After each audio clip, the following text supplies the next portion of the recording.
Hello and welcome back to the Lloiden Garza Podcast. I'm your host, Lloiden Garza. Thank you for tuning in to our 11th episode. In our last episode, we explored some of the differences between victim and victim mentality. Today, I'd like to continue our exploration process, and I'd like to go and talk a little bit more about listening with our heart, something that I am still working on, constantly working on, as far as in listening from the place of my heart. I will say that I have made a lot of progress in the last couple years, and I'd like to share with you a story in one of the steps towards that progress. It was a couple years ago, and I was actually on the way out of town with my daughter, and it was just both of us in the car. And I still remember that day. It was sunny, and we were on our way. I wasn't sure exactly where we were going to, but I remember like as if we were heading to the Bay Area. And I remember that we were listening to music, and we ended up having fun, like conversations. I don't remember exactly what we were talking about, but I definitely do remember how that light, fun conversation turned to a very serious tone. And that happened when somehow we were talking about her, her growing up. And there was a time in her life that she said she felt alone. And she said that, she was younger and she just felt so alone. She didn't feel like I was there for her. And I remember that after she had said that, that was not the first time she had brought that up. And then I remember feeling, you know, I felt all of a sudden this sense of being attacked, and feeling defensive, and feeling like, wow, how ungrateful, she is for her telling me all these things. And in that moment, when I think back prior to that time when we've had those conversations, what would happen in my mind when she would bring that up, as far as in her feeling so alone and I wasn't there for her, I remember just feeling like, first of all, I was thinking like, wow, comparing, right? Comparing, we think of the reflection of our life. We think about what we had when we were younger. And I remember, thinking like, gosh, I'm, there for you. I had to work really hard so that I can provide a nice home for you and a good school that you can go to, be able to buy those lunches, buy those clothes, take you on trips. And I remember that, when she would bring that up, I would just feel like offended. There was a part of me that felt very offended that, how ungrateful she was being.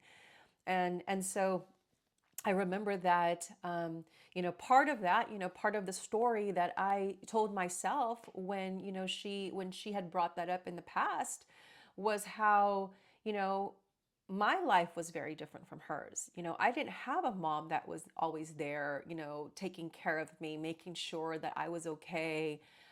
That was pretty much in her business in a sense, where like I thought I was the one that was like, how could you feel like I wasn't there when I felt like I was there a lot, and and being able to provide all these things and not have to have the same struggles that I had. And so there's always this comparison that, look what you have. If you can only see what I had, you can see how fortunate you are. And so that was a story that was in the back of my mind, and that would be triggered when we had these conversations, because I would look at her and think like, you had no clue. Like, how dare you say those things? How dare you say I wasn't there?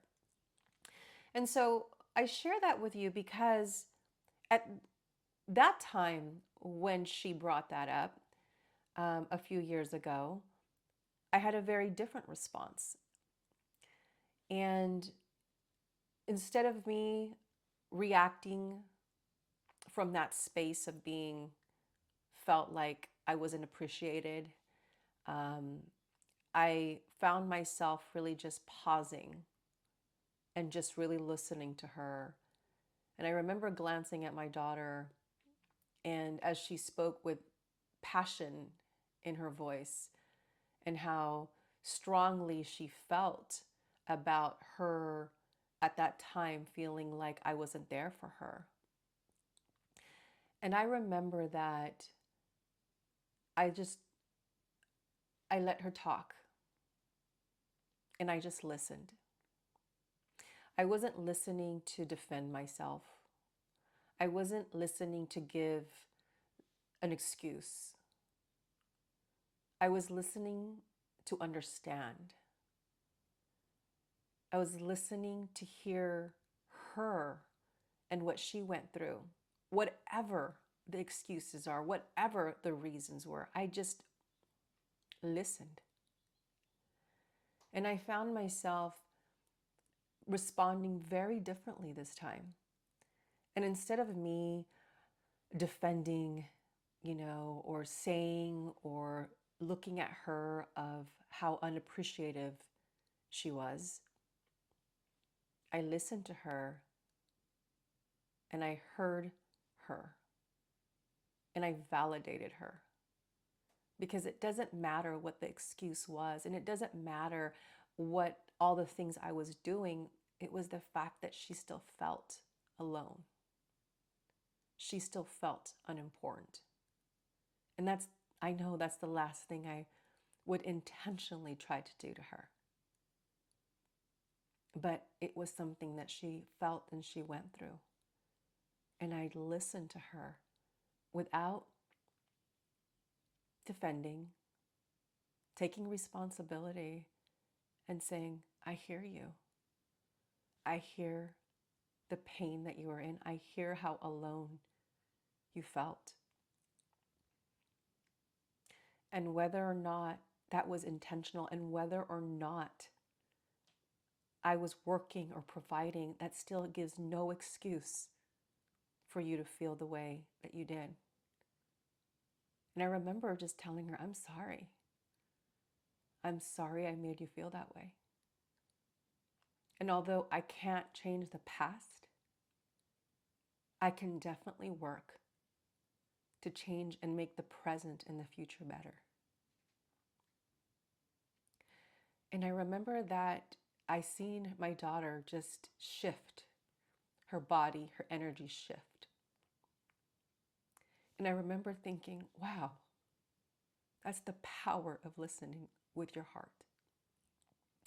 And so I share that with you because that was one of the things, one of my steps towards listening, one of my steps towards a better relationship with my own daughter, a better relationship with myself. And so I want to share that with you because that was just so close to my heart that sometimes when we listen or when we think we're listening, we're listening to defend or to find a way to explain our part. But the truth is it still doesn't negate, it doesn't still take away from that experience.